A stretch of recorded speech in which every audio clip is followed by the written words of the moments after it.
ভিক্ষুক রাস্তা দিয়া যায় আর জমিদারের পুত্রবধূও যায়। একজন সামনের থেকে আসতেছে, একজন সামনের দিকে যাইতেছে।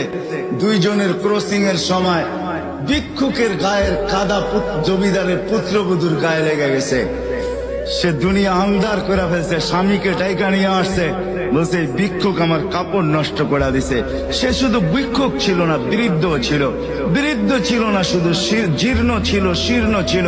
শরীরে কাপড় ছিল না, ফাটা চিরা কাপড় ছিল। পায়ে জুতা ছিল না, পেটে ভাত ছিল না। জমিদারের পুত্র সইতে পারে নাই, যৌবনী শক্তি সয়তো সয় কি করা।